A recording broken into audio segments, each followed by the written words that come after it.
దేశాన్ని కాపాడేది సైనికుడైతే దేహాన్ని కాపాడే సైనికుడు డాక్టర్. తల్లిదండ్రులు జన్మనిస్తే డాక్టర్ పునర్జన్మనిస్తాడు. అంతేకాదు వైద్యో నారాయణో హరి అంటూ పూజించుకుంటాం కూడా.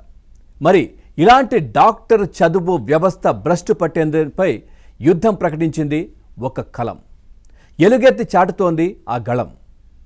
సో దీనికి సంబంధించి మరి ఎందుకు ఎక్కడ, దీనికి సంబంధించి ఎంబీబీఎస్ విద్యా వ్యవస్థలో లోపాలు ఎక్కడున్నాయి, సీట్ల కేటాయింపుకు సంబంధించి ఇవన్నీ మనతో మాట్లాడడానికి మనతో పాటు స్టూడియోలో సిద్ధంగా ఉన్నారు అమ్మ ప్రసాద్ గారు. వారిని అడిగి మరిన్ని వివరాలు తెలుసుకుందాం. ప్రసాద్ గారు నమస్కారం అండి. పవన్ గారు నమస్కారం అండి. ప్రసాద్ గారు, ముందుగా ఈ సేవ్ మెరిట్ సొసైటీని ఎందుకు స్థాపించారు, అసలు ఎందుకు స్థాపించాల్సి వచ్చింది? అసలు నా నేటివ్ తాడేపల్లిగూడెం. నేను చాలా కాలం ట్యూటోరియల్ రన్ చేశాను. చేసిన తర్వాత హైదరాబాద్ వచ్చాను. వచ్చిన తర్వాత నేను కన్సల్టెంట్గానే ఉన్నా. అంటే ఎవరికైనా మేనేజ్మెంట్ కోటా కానీ ఎన్ఆర్ఐ కోటా కానీ సీట్లు కావాలంటే అది ఇంజనీరింగ్ అయినా సరే మెడికల్ అయినా సరే ఏ కాలేజీ బాగుంటుందో గైడెన్స్ ఇవ్వటం, వాళ్ళని తీసుకెళ్ళటం. అప్పటికి కాలేజీలో మేనేజ్మెంట్ కోటా ఎన్ఆర్ఐ కోటా సీట్లు వాళ్ళ చేతిలోనే ఉండేవి, కాలేజీ చేతిలోనే ఉండేవి. తీసుకెళ్ళటం, వీళ్ళని జాయిన్ చేయటం, వాళ్ళు ఏదైనా సర్వీస్ ఛార్జ్ ఇవ్వటం, అదే నా life. Being a consultant, no doubt in it, I'm a good consultant. Because నేను తమిళనాడు, కర్ణాటక, ఆంధ్ర, తెలంగాణ అంటే ఇవాళంటే విడిపోయింది, మహారాష్ట్ర, ఇన్ని రాష్ట్రాల్లో నాకు తెలియని ఇంజనీరింగ్ కాలేజీ కానీ తెలియని మెడికల్ కాలేజీ కానీ లేదు. మణిపాల్ లాంటి చోట కూడా పిల్లలకి గైడెన్స్ ఇచ్చి తీసుకెళ్ళి దగ్గరుండి అడ్మిట్ చేశా. అప్పట్లో ఏముండేదంటే ఈ మెడికల్ వ్యవస్థ, ఫస్ట్ ఇంజనీరింగ్ చాలామందిని జాయిన్ చేసాం. ఇంజనీరింగ్ ఏదో వాళ్ళు ఏదో డొనేషన్ 3 లక్షలు 4 లక్షలు 2 లక్షలు డొనేషన్ తీసుకునేవారు. ఓ 40,000 50,000 ఫీజు ఉండేది. ఆ ఫీజు అలా పెరిగి 1.5 lakh వరకు అయింది ఇప్పుడు ఇంజనీరింగ్. అందులో కూడా విశృంఖలంగా ఇప్పుడు యూనివర్సిటీలని, స్టేట్ యూనివర్సిటీలు, డీమ్డ్ యూనివర్సిటీలని వచ్చేసి 5 లక్షలు 6 లక్షలు 7 లక్షలు ఫీజు కూడా ఉన్నాయి. ఇవాళ హైదరాబాద్లో కూడా సంవత్సరానికి 7 లక్షలు తీసుకునే ఇంజనీరింగ్ కాలేజీలు ఉన్నాయి. ఇదే కర్ణాటకలో అయితే ఆర్వీ కాలేజీలో ఇంజనీరింగ్ సీటు 80 లక్షలు అండి. కంప్యూటర్ మరి ఎందుకు అక్కడ రాష్ట్ర ప్రభుత్వం అసలు ఏంది, ఏం ప్రభుత్వం? ఏఐసిటిఈ ఒక వ్యవస్థ ఉంది, all India council for technical education. వాళ్ళకి ప్రత్యేకించి ఉత్తరం రాశా, ఈ కాలేజీలకి రాశా. ఇంకా త్వరలో కర్ణాటక హైకోర్టులో కూడా కేసు వేస్తాను. ఖచ్చితంగా రామయ్య కాలేజీలో బెంగళూరులో 40 లక్షల డొనేషను, 3.5 లక్షల ఫీజు. నీకు డొనేషన్ ఏంటి? గౌరవ ప్రధానమంత్రి, మన ప్రీతం ప్రధానమంత్రి మోడీ గారి విజన్ ఏంటి? Digital currency.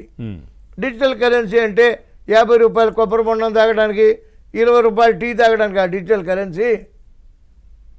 అంటే ఇంజనీరింగ్ ఫీజు లక్షలు. హైదరాబాద్లో కూడా అంటే మొత్తం దీంట్లో బ్లాక్ మనీ అనేది వెళ్తుంది అంటున్నారా మీరు?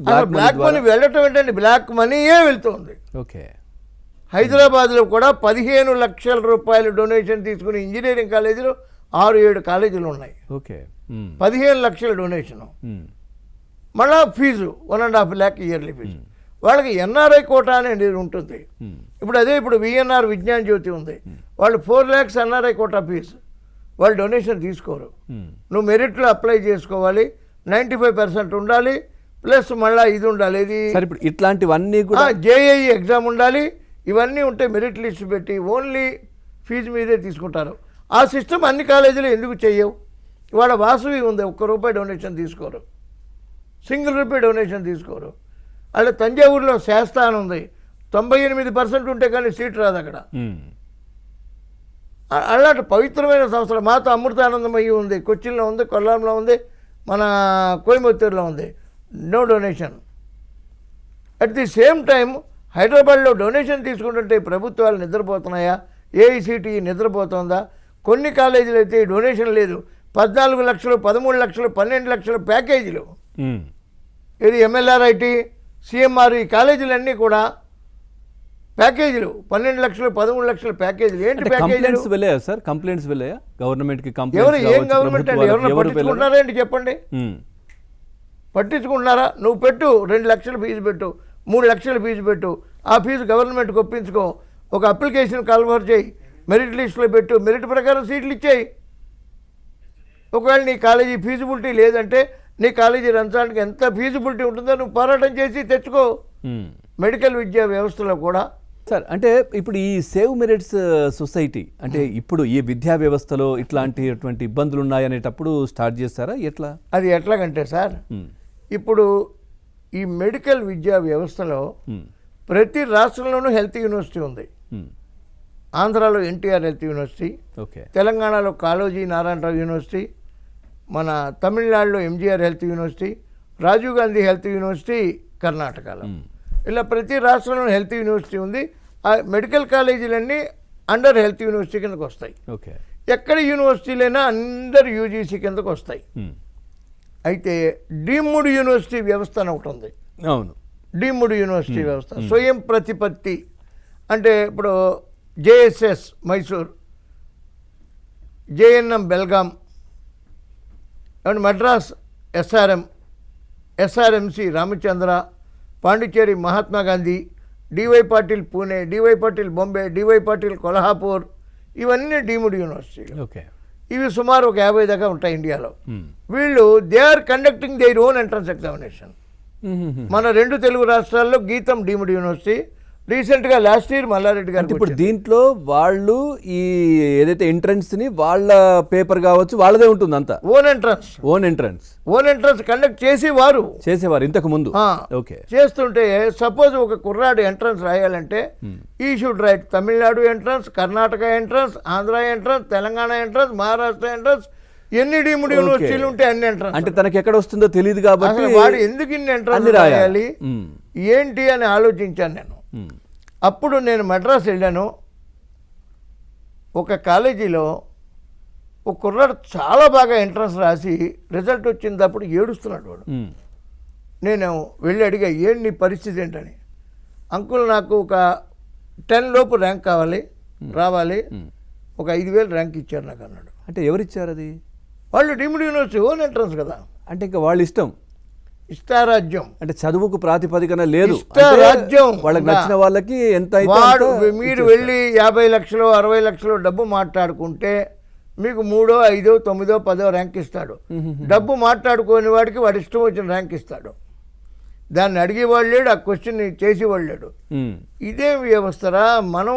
నేను కన్సల్టెంట్, నా ఆదాయం పోయినా పర్వాలే, ఏమైనా పర్వాలే, దీన్ని మాత్రం ఎదుర్కోవాలి అని చెప్తే నాకు ఎవడో ఫ్రెండ్, అప్పుడు మొబైల్స్ వచ్చేసినాయి, SMS చేశాను చూసుకో అన్నాడు. ఏదో ఈ SMS అనే పదం బాగుందని దాని మీద డిజైన్ చేశాను, సేవ్ మెరిట్ సొసైటీ అని. ఓకే, డిజైన్ చేసి ఢిల్లీ వెళ్ళి గౌరవనీయులు ప్రశాంతి భూషణ్ గారు అడ్వకేట్ని కలిసి నీట్ కోసం పోరాటం చేశాను.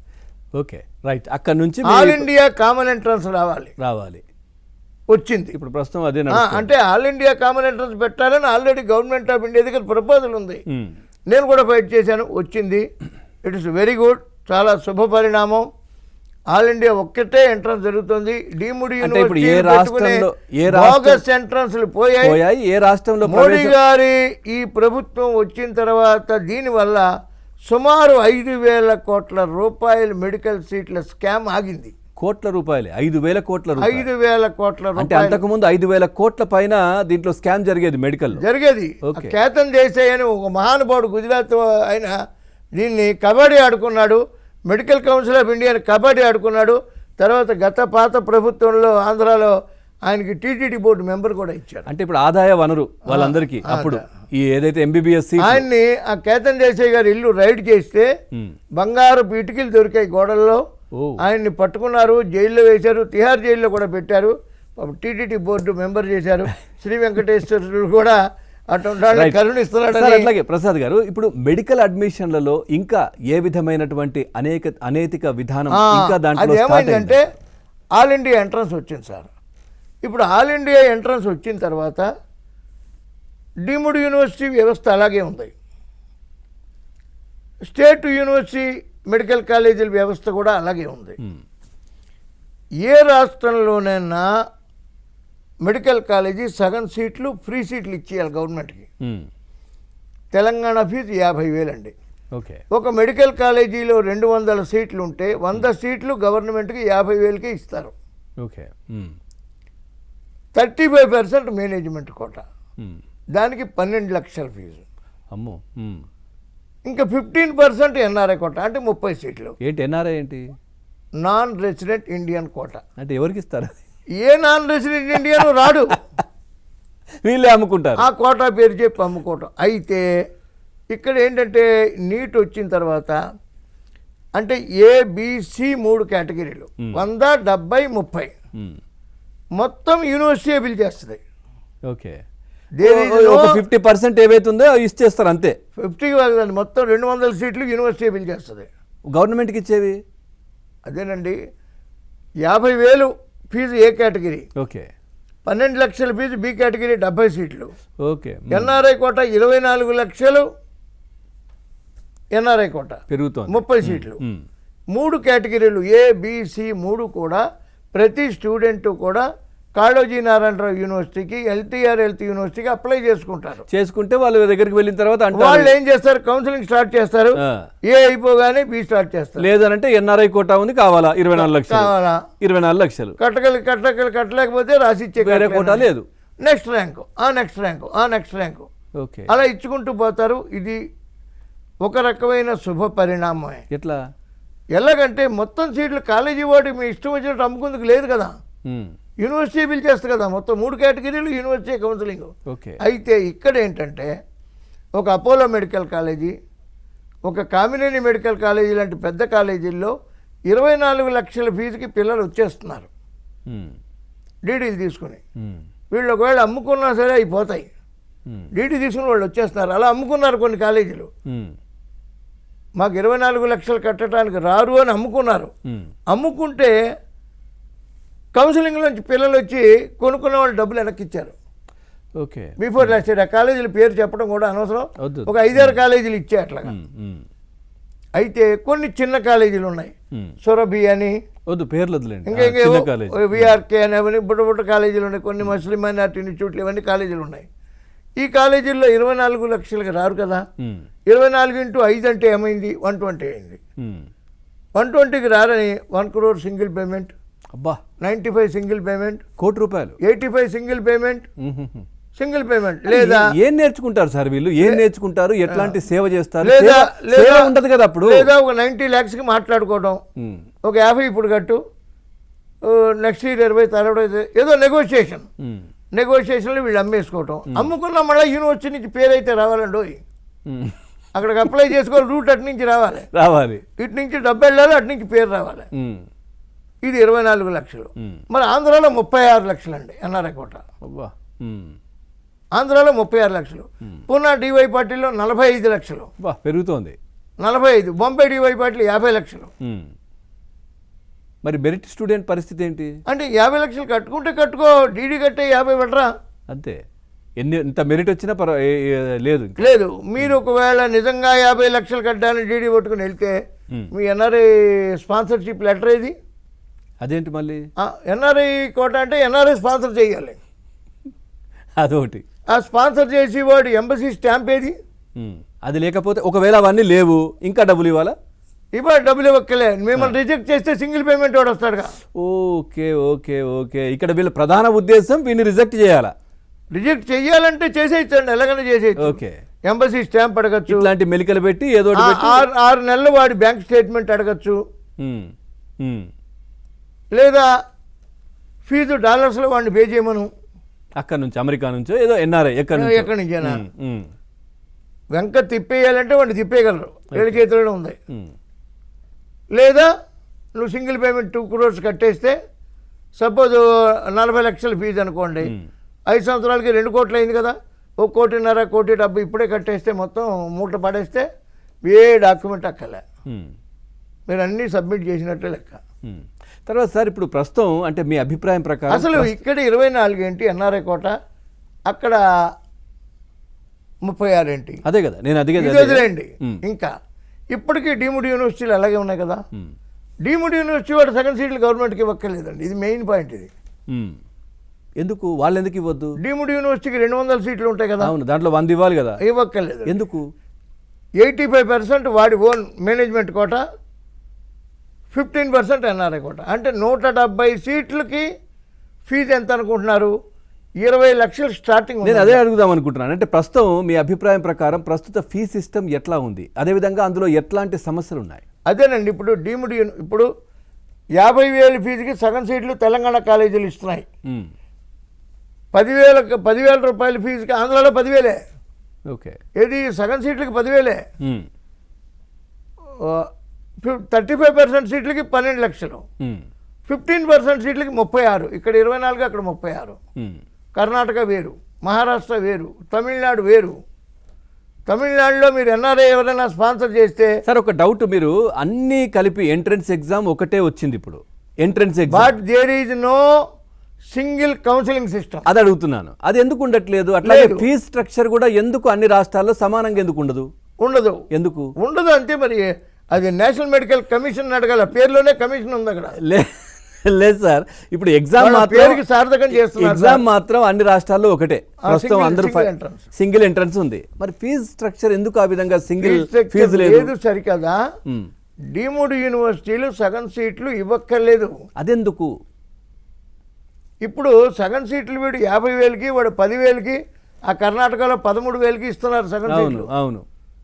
డీమ్డ్ యూనివర్సిటీ వాడు ఏంటనుకుంటున్నాడు, 200 సీట్లకి 170 సీట్లకి మినిమం 20 lakhs అండి ఫీజు. అంటే వీడికి వచ్చే డబ్బు చూడండి, వాడికి వచ్చే డబ్బు చూడండి.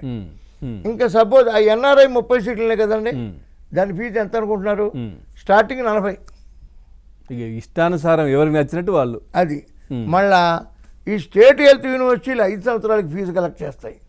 డీమ్డ్ యూనివర్సిటీల ఫీజు 4.5 ఏళ్ళే. అదేంటది?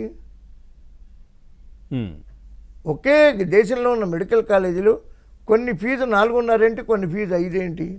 సార్ అట్లాగే మీరు చాలాసార్లు చెప్పారు, అంటే దీంట్లో బ్లాక్ మనీ ఉంటుందని మీరు ఎట్లా అనుకుంటున్నారు? బ్లాక్ మనీ ప్రమేయం ఏ విధంగా ఉంటుంది? అట్లాగే మీ దగ్గర ఆధారాలు ఉన్నాయంటే ఏం చెప్తారు?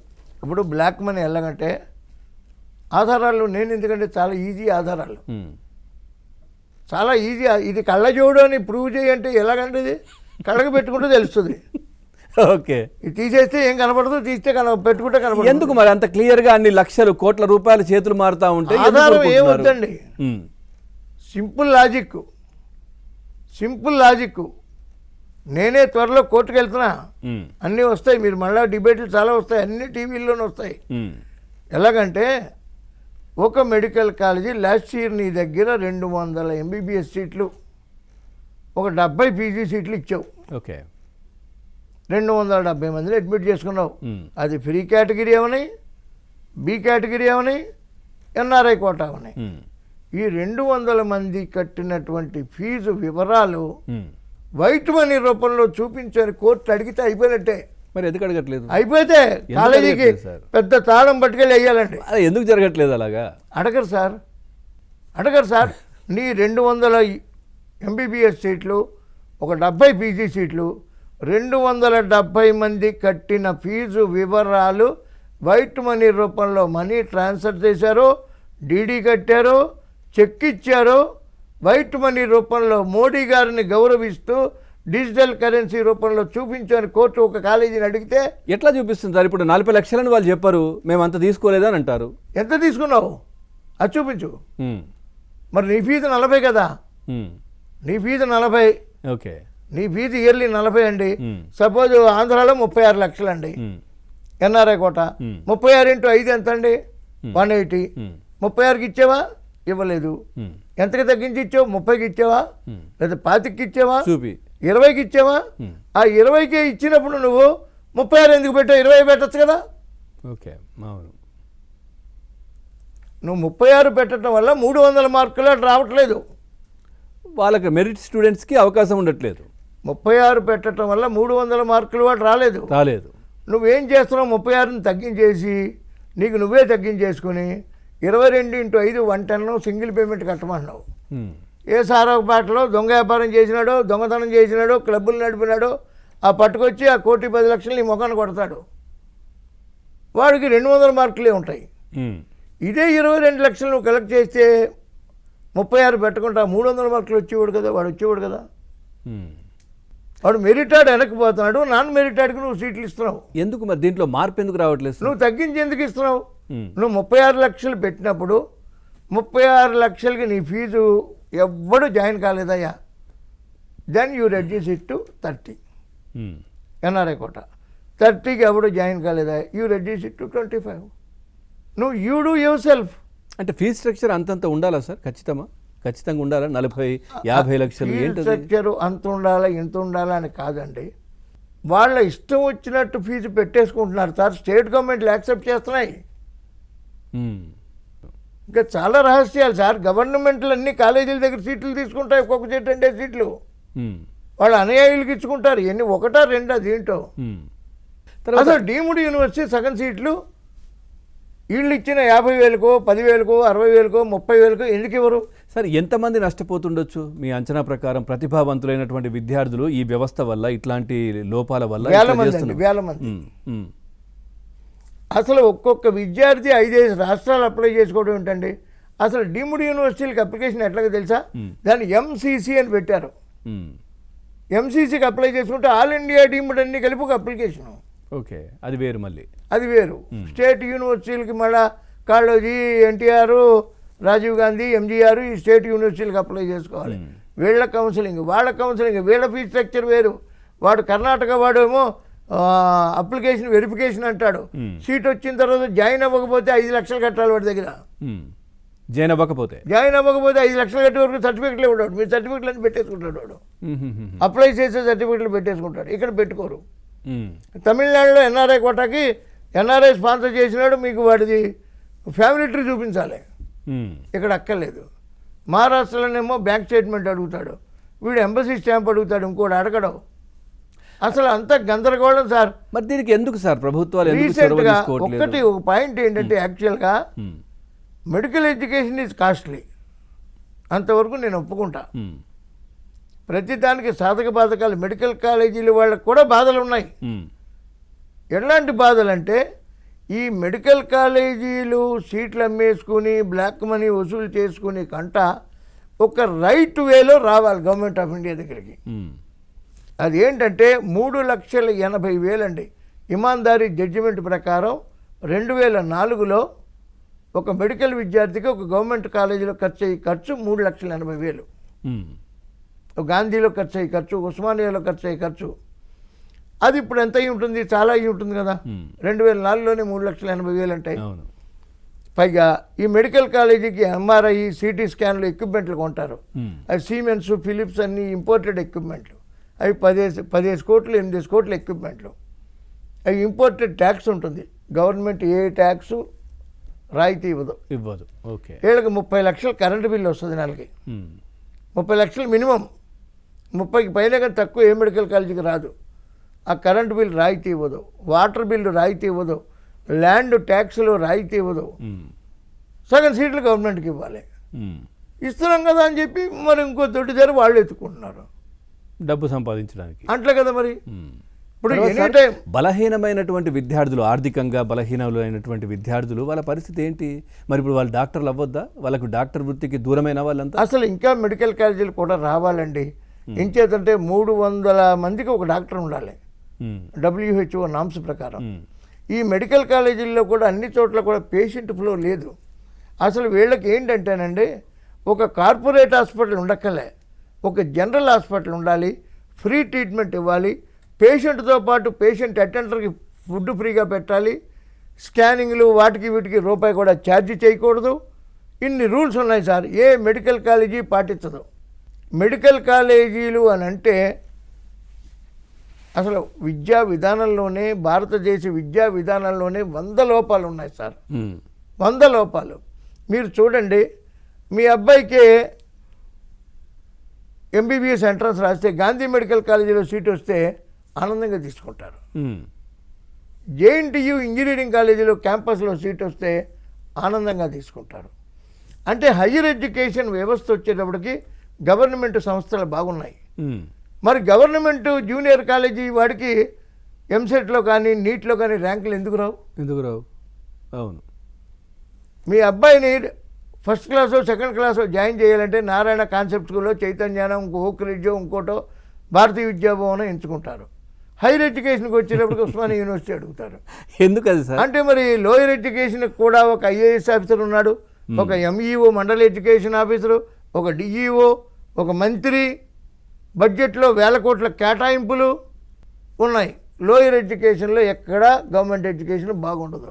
హైయర్ ఎడ్యుకేషన్కి వచ్చేటప్పటికి ప్రొఫెసర్స్ స్టాండర్డ్ బాగుందని అక్కడికి వెళ్తాం. రైట్. అట్లాగే సార్, మీరు ఈ విషయాన్ని కేంద్ర ప్రభుత్వం దృష్టికి, న్యాయ వ్యవస్థ దృష్టికి, చాలా మంది దృష్టికి తీసుకొచ్చారు, లెటర్లు రాశారు. అంటే ఏంటి స్పందన ఏంటి?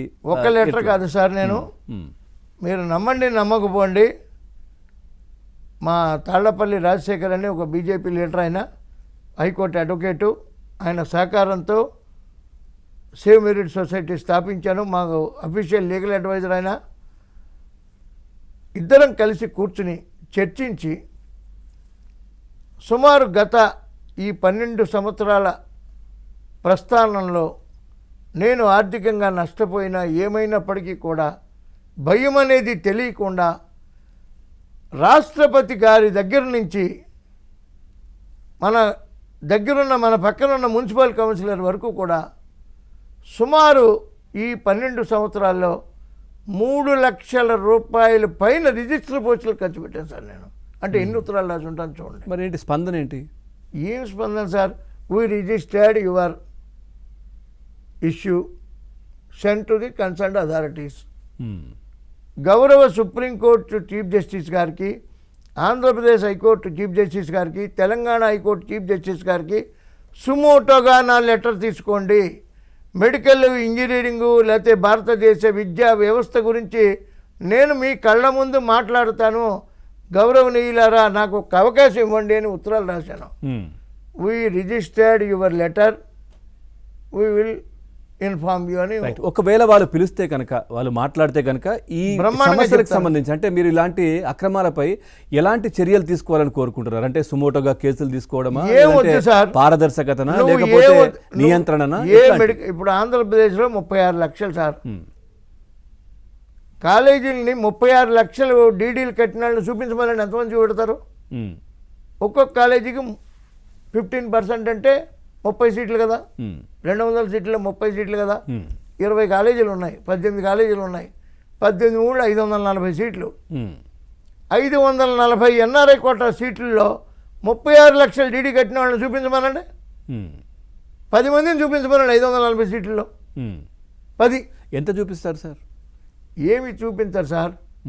ఒకవేళ చూపించారు 120 single payment, 110 single payment, 115 single payment. నువ్వు మాట్లాడుకో, సింగిల్ పేమెంట్ కట్టగలవా కట్టు, లేదా ఒక 50 ఇప్పుడు కట్టు, 4 ఏళ్ళు 420 కట్టు. 1,20 లక్షలు, 1,20, 1,30, ఆ 1,80 తగ్గించేసి సగం ఇప్పుడు కట్టాయి, ఇమీడియట్ పడిపోవాలి క్యాష్.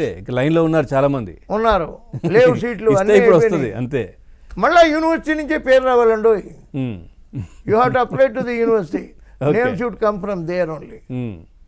డీమ్డ్ యూనివర్సిటీలు కూడా అంతే. డీమ్డ్ యూనివర్సిటీలు 20 లక్షల ఫీజు అన్నీ డీడీలు వచ్చేస్తాయి. ఎన్ఆర్ఐ కోటా వచ్చేటప్పటికి 2 కోట్ల ఉంది, దాన్ని తగ్గించేసి సింగిల్ పేమెంట్. దీన్ని మించిన ఒక వ్యవస్థ ఉందండి. విడిపోయిన 2 తెలుగు రాష్ట్రాల్లో భారతదేశంలో ఎక్కడా లేని విధంగా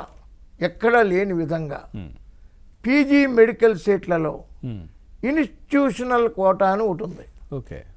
ఇన్స్టిట్యూషనల్ ప్రిఫరెన్స్ కోటా. మా సంస్థలో పనిచేస్తున్న సభ్యుడి పిల్లలకి, మా సంస్థలో డాక్టర్గా పనిచేస్తున్న వాడికి మేము ఇస్తున్నాం ఈ సీట్ అని. నీట్ క్వాలిఫై అవ్వాలి, మెరిట్ అక్కర్లే, వాడు కౌన్సిలింగ్లోంచి పేరు రావక్కర్లే. వీడికి మేము ఈ రేడియాలజీ సీట్ ఇచ్చేస్తున్నామని కాలేజీ వాళ్ళు లెటర్ రాస్తే యూనివర్సిటీ వాడు సీట్ ఇచ్చేస్తారు. ఎంత పెద్ద ఎక్కువ ఏం తీసుకోరు, 4-4.5 కోట్లు తీసుకుంటారు. ఏం సార్ అది పెద్ద తక్కువ? అది వాళ్ళకి తక్కువే పాపం. 4.5 కోట్లు అంటే తక్కువ? మీరు చాలా సింపుల్గా చెప్పారు. మీరు అడగండి, ఇక్కడ మన పక్కనే ఉంది అపోలో. లాస్ట్ ఇయర్ రేడియాలజీ ఎంతకి ఇచ్చాడు, గైనకాలజీ ఎంతకి ఇచ్చాడు, లేకపోతే చూద్దాం. సమస్యలు తీసుకొచ్చారు, పేర్లు ఎందుకు ఇప్పుడు చూద్దాం. అది కూడా ఉంది కదా, అపోలోలో ఉంది, మెడిసిటీలో ఉంది, కామినేనిలో ఉంది, అన్ని చోట్ల కూడా. సార్ ఇంత చెప్పారు కదా, అంటే మీ వైద్య విద్యా రంగం పైన ఎట్లాంటి అవగాహన ఉంది మీకు? అది కాదండి, ఇన్స్టిట్యూషనల్ కోటా అనేది 2 తెలుగు రాష్ట్రాల్లోనే ఉంది. మళ్ళీ కర్ణాటకలో లేదు, తమిళనాడు లేదు, మహారాష్ట్ర లేదు, ఎక్కడ లేదు. ప్రతి కాలేజీకి ఒక్కొక్క సీటు, ఒక రేడియాలజీ, ఒక గైనకాలజీ, ఒక పెడియాట్రిక్స్, ఒక జనరల్ మెడిసిన్, ఒక ఈఎన్టీ, ఒక ఎనస్థీసియా, చక్కగా 2, 2.5, 3, 3.5 డిమాండ్ని బట్టి మార్కులు అవసరం లేదండి. ఒక్క క్వాలిఫై అయ్యి ఉంటే చాలు. 140 క్వాలిఫై అనుకోండి, 141 వస్తే చాలు. No merit. ఎందుకు ఇచ్చావు ఆ కోట? దానికి ఫీజు ఏంటి? దానికి ఫీజు స్ట్రక్చర్ ఎవరు నిర్ణయిస్తాడు? నువ్వు ఎవడో 3 కోట్లు తీసుకుంది అసలు. నేను పెట్టాను నా డబ్బుతో కాలేజీ పెట్టి. నీ డబ్బుతో సారా వ్యాపారం చేసుకో, నీ డబ్బుతో రోడ్డు కాంట్రాక్టులు చేసుకో, మోసాలు చేసుకో. Don't come in the education field. Sir okay, education ఒక చిన్న ప్రశ్న. ఇప్పుడు దీంట్లో మెడికల్ ఎడ్యుకేషన్ సాక్రెడ్ ప్రొఫెషన్. గుడి బడి రెండు పవిత్రంగా ఉండాలి. అది ఈ రెండు గుడి బడి పవిత్రంగా ఉండి తీరాలి. ప్రభుత్వాలు దీని మీద నిర్లక్ష్యం. ఏమంటే పబ్లిక్ కూడా ఎట్లా ఉన్నారంటే, ఎలక్షన్లు వచ్చేటప్పుడు నాకు 3,000 ఇస్తావా, 4,000 ఇస్తావా? నువ్వు 3,000 4,000 తీసుకుని ఎదవే నీ గవర్నమెంట్ని క్వశ్చన్ చేసే హక్కు నీకెక్కడది? నిజమే సార్. ఇప్పుడు ఈ విద్యా వ్యవస్థ అంటే వైద్య విద్య అనేది ఎంత గొప్పది సార్. ఇప్పుడు బయటకు వచ్చి మరి వాళ్ళు ట్రీట్మెంట్ ఏం చేస్తారు సార్? ఇప్పుడు కొనుక్కొని సీటు తెచ్చుకొని, కొనుక్కొని డిగ్రీ తెచ్చుకొని, తర్వాత క్లినిక్లు పెట్టి ఎవరి ప్రాణాలు తీస్తారు సార్? నాకు నేను చాలా సామాన్యుడిగా హైదరాబాద్ వచ్చిన వ్యక్తిని. ఇవాళ హైదరాబాద్ సిటీలో ఈ మెడికల్ ఎడ్యుకేషన్ ఫీల్డ్లో ఉన్న కారణంగానో ఏ దేవుడిచ్చిన ఆశీర్వాదమో హైదరాబాద్లో నాకు తెలియని డాక్టర్ లేడు sir. The famous doctor Nageswara Reddy గారి దగ్గర నుంచి, సోమరాజు గారి దగ్గర నుంచి, ఇంకా వాళ్ళు వీళ్ళని కాదు, డాక్టర్ ప్రకాష్ గారు, అలా అందరూ అన్ని రంగాల్లో ఉన్న ప్రముఖులందరూ నాకు పరిచయం అండి. ఎంత పవిత్రంగా పనిచేస్తారండి. ఒక్క డాక్టర్ నాగేశ్వర రెడ్డి గారిని తీసుకుంటే, he will come to the hospital morning by 8:30 and leaves the hospital by midnight 12 o'clock or 12:30. ఇప్పుడు ఎంతమంది చేస్తున్నారు అట్లాగా? ఇప్పుడు వస్తున్నటువంటి డాక్టర్లు ఎంత పవిత్రంగా భావిస్తాడు సార్ ఆయన. నేను ఆయన్నే డైరెక్ట్గా అడిగా, సార్ మీరు మార్నింగ్ టు నైట్ ఇలా చిరునవ్వుతో ఎలా మాట్లాడగలుగుతున్నారంటే, ప్రొఫెషన్ని మనం ప్రేమిస్తే మాట్లాడగలుగుతాం. అంతే కదా సార్. ఇప్పుడు పేషెంట్స్కి ఆ చిరునవ్వే కావాలా ట్రీట్మెంట్ తర్వాత. ఎంతమంది ఉన్నారు సార్? సార్ తలలో నొప్పి వస్తే కాలుకి స్కానింగ్ రాసి డాక్టర్ తయారయ్యారు సార్. ఇప్పుడు నాకు 6 మార్కులు వచ్చినవాడు, నీట్లో 6 మార్కులు వచ్చినవాడు డొనేషన్ కట్టి రేడియాలజీ చేస్తున్నాడు ఒక నాకు తెలిసివాడు. అమ్మా 6 మార్కులు వచ్చి అసలు ఇంకోటి ఏంటి తెలుసా అండి, ఇప్పుడు ఇట్లాంటి వాళ్ళపైన మీరు ఏం కేసులు లేవా? ఇట్లాంటి వాళ్ళపైన కేసులు లేవంటే చెప్తాను వినండి. నీట్ క్వాలిఫికేషన్ 50% పెట్టారు, 50% అంటారు దాన్ని. సీట్లు మిగిలిపోయినాయి అని దాన్ని 35% చేశారు. మళ్ళా సీట్లు మిగిలిపోయినాయి అని 5% చేశారు. బిఫోర్ లాస్ట్ ఇయర్ అయితే 0 చేసేశారు. అంటే నీట్ రాసిన ప్రతివాడు ఎలిజిబుల్లే. అంతే. పనొచ్చా రాదా, విద్య తెలుసా లేదా ఏమీ లేదు. నువ్వు ఎందుకు ఎంట్రన్స్ కండక్ట్ చేసావు? అదే కదా. ఎందుకు 0 చేసావు? ఎందుకు 35 చేసావు? ఎందుకు 5 చేసావు? నువ్వు 5 చేసావు. 5 చేస్తే 6 మార్కులు వచ్చినాడు, ఇన్స్టిట్యూషన్ కోటాలో సీటు కొనుక్కున్నాడు. వాడికి మెరిట్ లేదు. ఇన్స్టిట్యూషన్ కోటా ఒకటి ఉంది కదా. ఈ ఇన్స్టిట్యూషన్ కోటా పేరు చెప్పి పీజీ మెడికల్లో దేశంలో ఉన్నటువంటి వెధవలందరూ కూడా, ర్యాంకులు లేని వెధవలందరూ వచ్చి తెలుగు రాష్ట్రాల మీద పడుతున్నారు. 4-5 కోట్లకి 5-6 కోట్లకి అమ్ముకుంటున్నారు ఇక్కడ. For your kind information, radiology సీట్లు 4.5 కోట్లు అండి, డెర్మటాలజీ సీట్ 4 కోట్లు. ఇప్పుడు రాష్ట్ర ప్రభుత్వాలకు ఏమి ఉండదా దీంట్లో? బాధ్యత ఉండదా? కేంద్ర ప్రభుత్వం అయినా మొత్తం? సార్ ఇన్స్టిట్యూషన్ కోటా రద్దు కావాలండి. ఇన్స్టిట్యూషనల్ ప్రిఫరెన్స్ కోటా ఖచ్చితంగా రద్దు కావాలి.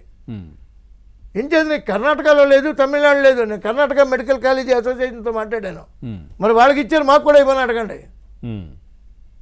లేదా నేషనల్ మెడికల్ కౌన్సిల్ ఏం చేయాలంటే, నీ దగ్గర 200 MBBS సీట్లు ఉన్నాయి, either it is deemed or non deemed, deemed అయినా నాన్ డీమ్డ్ అయినా నీ 200 మెడికల్ సీట్లలోనూ ఒక కాలేజీ నిర్వహణకు ఎంత ఖర్చు అవుతుంది అనేది కాలేజీ యాజమాన్యాన్ని కూర్చోబెట్టి ఒక కమిటీ వేసి, high power committee, high level committee వేసి, ఇందులో న్యాయ వ్యవస్థని, ఒక సిబిఐని, ఒక ఎన్ఫోర్స్మెంట్ డైరెక్టరేట్ని, మీడియా వారిని, ఏదో నాలాగా నాలెడ్జ్ ఉన్న కొంతమంది వ్యక్తుల్ని, కాలేజీ వాళ్ళని, ప్రొఫెసర్ని కూర్చోబెట్టి ఒక కమిటీ వేసి, నీ నిర్వహణ ఎంత, నీ కాలేజీ కట్టావు, ఇంత అప్పు చేసావు, ఇంత వస్తుంది, ఎంత ఖర్చు వస్తుంది, పేషెంట్లకు ఫుడ్ ఎంత అవుతుంది, బెడ్ ఎంత అవుతుంది, నీ ఎక్విప్మెంట్కి ఎంత అవుతుంది, అంచేత నీకు ఇంత ఇన్కమ్ రావాలి. It should be charitable. నువ్వు విద్యా వ్యవస్థలోకి వచ్చావంటే దీని మీద లాభాపేక్ష ఆశించి రాకూడదు, సర్వీస్ ఓరియంటెడ్గా ఉండాలి. కానీ నువ్వు చేతికి నష్టపోకూడదు. నువ్వు నష్టపోకుండా నీకు ఇంత అయితే సరిపోతుంది. ఓకే, 10% సీట్లు, ఒక 20 ఎంబీబీఎస్ సీట్లు నీవే ఇచ్చేయి. అమ్ముకుంటాడో చస్తాడో నీ 180 సీట్లకి జవాబుదారీతనం చెప్పాలి. మెరిట్ స్టూడెంట్స్కి ఇవ్వాలి. నీ 20 సీట్లలో కూడా నువ్వు మెరిట్ పాటించాలి, మెరిట్ వాళ్ళకి ఇవ్వాలి. దానికి ఒక హై ఫీజ్ స్ట్రక్చర్ పెట్టు. దానికి ఒక 25 లక్షలు, 30 లక్షలు, 40 లక్షలు పెట్టాయి. అది మెరిట్ వాడికి ఇవ్వాలి. డబ్బున్నోడు కొనుక్కుంటాడు. డబ్బున్నోళ్ళు కూడా మెరిట్ వాళ్ళు ఉంటారు కదా. ఈ మిగతా 180 సీట్లు ఇంత ఫైట్ చేస్తున్నారు కదా, ఈ కాలేజీల నుంచి కావచ్చు, ఎవరి దగ్గర మీకు ఏదైనా బెదిరింపులో థ్రెట్టో ఇట్లాంటివి ఏమైనా ఉన్నాయా? సార్ నాకు భయం అనేది తెలియదు. వచ్చాయా? వస్తాయి సార్. ఎందుకు మీకు అవసరమా ఇది, ఎందుకు ఫైట్ చేస్తున్నారు, ఇవన్నీ ఎందుకు అడుగుతున్నారని అంటారు సార్. అంటారు కొంతమంది. బ్రైబు, నెల నెల నీకు జీతం ఇస్తాం, 50,000 జీతం నెల నెల మా కాలేజీ నుంచి ఆనరీగా పెట్టుకుని ఒక 50,000 జీతం ఇస్తాం, పోదలబొమ్మని చెప్పా. ఓకే, ఇప్పుడు నేను ర్యాంకర్స్ గైడ్ అని పెట్టుకున్నా. అదేంటంటే ఎక్కడెక్కడ కొంతమందికి తెలియదండి. కొన్ని రాష్ట్రాల్లో 15 లక్షలే ఉంది. ఇప్పుడు కొద్దిమంది చెప్తుంటారు సార్, అంటే మీరు కన్సల్టెంట్గా ఇంతకుముందు చేశారు కదా, సో మీకు కాలేజీలు వినట్లేదు, మీరు చెప్పినవి ఇవ్వట్లేదు, కాబట్టే మీరు ఇవన్నీ కూడా బయటకు తీసుకుని వచ్చేదో హడావిడి చేస్తున్నారనే వాళ్ళకి ఏం చెప్తారు మీరు? కాలేజీలు ఇవ్వట్లేదనా? అంటే మీరు అడిగినవి సీట్లు అడగడం కావచ్చు. నేను ఏం మాట్లాడుకుంటూ ఉంటే అన్ని కాలేజీలు సీట్లు ఇస్తాయి. అదే అంటున్నాను నేను. మీరు ఇవ్వట్లేదు కాబట్టి ఈ విధంగా మాట్లాడుతున్నారు, బెదిరిస్తున్నారు వాళ్ళని అనే వాళ్ళకి ఏం చెప్తారు? అసలు మిగతా కన్సల్టెంట్లు అందరికీ ఇస్తున్నారు కదా సీట్లు, మీకే ఎందుకు ఇవ్వట్లేదు? నాకు ఇవ్వకపోవటం అనేది ఏం లేదు. నేను అడిగితే ఏ కాలేజీ ఇస్తా సీటు. భయపడి కాదు. నేను అడిగితే నాకు ఒక సీనియర్ మోస్ట్ సార్, నాకు తెలియని వాడు లేడు. ప్రతి కాలేజ్ చైర్మన్తోనే మాట్లాడతాను, అక్కడ ఏ వాళ్ళతో కూడా మాట్లాడినా. మరి ఈ సమస్యలు వాళ్ళని అడగొచ్చు కదా, ఎందుకు ఇట్లా చేస్తున్నారు, ఏంటిది ఇదంతా అని. చైర్మన్లే మీతో మాట్లాడుతున్నారు కదా సార్. అడిగితే ఎవరు చెప్తారు సార్? ఎవరైనా చెప్తారా? చెప్పరు. కానీ ఈ విధమైనది కరెక్ట్ కాదు ఇది అని చెప్పేసి మీరు చైర్మన్లతోనే మాట్లాడుతుంటారు కాబట్టి అడగొచ్చు కదా. ఇప్పుడు తెలంగాణ మెడికల్ కాలేజీల అసోసియేషన్కి ప్రెసిడెంట్ కృష్ణారెడ్డి గారు, ఎస్విఎస్ కాలేజీ, రాజమండ్రి గన్ని భాస్కరరావు గారు. నేను గన్ని భాస్కరరావు గారు కనపడితే గురుగారు అంటూ ఉంటాను. నన్ను అమ్మా ప్రసాద్ అనే అసలు ఇలాగ పిలవటం మొదలుపెట్టింది కూడా ఆయనే. ఓకే సార్, ఇంత పరిచయాలు ఉన్నాయి కదా, ఎందుకు కంట్రోల్ మీరు చేయలేకపోతున్నారు? సార్ వ్యవస్థలో ఒక్కడిని మనం కంట్రోల్ చేయలేము sir. It should come through from the government. రీసెంట్గా ఏమైందంటే నీట్ ఎంబీబీఎస్ రిజల్ట్ ఇచ్చారు. అసలు ఎంబీబీఎస్ రిజల్ట్ ఇచ్చిన తర్వాత స్టేట్ ర్యాంకులు ఇస్తాయి. అంటే ఆల్ ఇండియా ర్యాంకులు కాకుండా స్టేట్ ర్యాంకులు ఇస్తాయి. ఇచ్చిన తర్వాత యూనివర్సిటీ నోటిఫికేషన్ ఇస్తుంది. మీరు అప్లై చేసుకోవాలి యూనివర్సిటీకి. A category, B category, C category counselling. అసలు యూనివర్సిటీ నోటిఫికేషన్ ఇవ్వకముందే కాలేజీలు సీట్లు అమ్మకం మొదలుపెట్టాయి. ఇంకా రిజల్ట్ రాలేదు, నోటిఫికేషన్ క్వాలిఫైన వాళ్ళకే అమ్మకం మొదలు పెట్టేశారు. తెలిసింది నాకు. ఎన్టీఆర్ వెళ్తున్న వీసీ గారికి ఫోన్ చేశాను నేను. సార్ సీట్లు అమ్ముతున్నారు సార్ అని చెప్పాను నేను. ఆయన ఇమీడియట్గా కాలేజీలకు ఫోన్ చేసి సీట్లు అమ్ముతున్నారు, నాకు కంప్లైంట్ వచ్చింది, నోటిఫికేషన్ ఇచ్చే వరకు ఎవరు సీట్ అమ్మినా సరే కుదరదు అని ఆయన చెప్పారు. నేను ఆయనకు నిజంగా ధన్యవాదాలు చెప్తాను. ఆగారు. కాలేజీలన్నీ ఆపేసాయి ఆంధ్రప్రదేశ్లో. తెలంగాణలో ఇంకా కొన్ని కాలేజీలు అమ్ముతున్నాయి, నడుస్తుంది. లీగల్గా ఎట్లా పోవచ్చు? ఫైనల్గా ఏం చెప్తారు? లీగల్ ఏమి లేదు సార్. లీగల్ నడవదా? లీగల్ నడుస్తుంది సార్. అది ఎప్పుడంటే నువ్వు అడ్మిట్ చేసుకున్న పిల్లల వివరాలతో పాటు ఫీజు పే చేసిన విధానాన్ని డిజిటల్ కరెన్సీలో మాకు చూపించు అని కోర్టు అడిగితే అయిపోయినట్టే. దేరంటే మ్యాటర్ కొబ్బరికాయ పగిలిపోయినట్టే. మరి ఇలా అడగండి అని చెప్పి మీరు ఎందుకు కేసు అడగట్లేదు? కోర్టుల దగ్గరికి ఎందుకు మీరు పిటిషన్లు వేసుకోవడం? రాసిన ఉత్తరాలు మీకు పంపిస్తాను సార్. ఎందుకు అవ్వట్లేదు సార్? ఎవరు సార్ వ్యవస్థలో ఎవరు పట్టించుకుంటారు సార్? ఫైనల్గా ఏం చెప్తారు? ఈ సీట్లకు సంబంధించి ఎట్లాంటి మార్పు రావాలి, ప్రభుత్వాలు ఎట్లాంటి చర్యలు తీసుకోవాలి, విద్యా వ్యవస్థలో ఎట్లాంటి మార్పు రావాలి, కాలేజీలు ఏం చేయాలి, ఫైనల్గా ఏం చెప్తారు? దీని మీద మేధోమథనం జరగాలండి. మేధావుల్ని, న్యాయ వ్యవస్థని, మీడియా వారిని, పేరెంట్స్ని, స్టూడెంట్స్ని, కాలేజీ యాజమాన్యాల్ని కూర్చోబెట్టి ఒక హై లెవెల్ కమిటీ ఒకటి కేంద్ర ప్రభుత్వం నియమించి ఒక కాలేజీకి ఇంత ఇన్కమ్, ఇంత ఆదాయం రావాలి. ఎవ్రీ సీటు ఎలాగా ఆల్ ఇండియా మొత్తం త్రూ యూనివర్సిటీ కదా కౌన్సిలింగు, అలాగే all India single window counselling జరగాలి. సింగిల్ విండో కౌన్సిలింగ్ పెట్టి ఒక్క కాలేజీకి ఇంత ఆదాయం రావాలి. మీకు కాలేజీలని కావాలంటే ఖర్చు ఎక్కువ ఉన్న కాలేజీలని ఏ గ్రేడ్ కింద, ఖర్చు తక్కువ ఉన్న కాలేజీలని బి గ్రేడ్ కింద అయినా బైఫర్కేట్ చేసి కాలేజీకి ఇంత ఆదాయం రావాలి. But every rupee should be in a transparent method. Cash payment అనేది జరగే కూడదు. అంత డిజిటల్ డీడీ రూపంలో. ఏం చేద్దంటే వాడు ఎలిమెంటరీ స్కూల్ పిల్లాడు కాదు కదా 100 రూపాయలు తీసుకెళ్ళి కట్టడానికి. అదే కదా. అందుచేత డిజిటల్ రూపంలో రావాలి. మీరు ఇది ఇన్కమ్ ట్యాక్స్కి, ఈడీకి, అందరికీ కూడా ఇది మీరు ప్రొడ్యూస్ చేయాలి. ఎవ్రీథింగ్ షుడ్ బి లీగలైజ్డ్ అనే దాని మీద కనుక ఒక క్రమశిక్షణ చర్య జరిగి నేషనల్ మెడికల్ కౌన్సిల్ వాళ్ళు రీసెంట్గా ఒక మంచి పని ఒకటి చేశారు. అదేంటంటే మెడికల్ కాలేజీల్లో స్టాఫ్ని చూపించుకుంటారు, ఉండరు, రోల్స్లో ఉంటారు.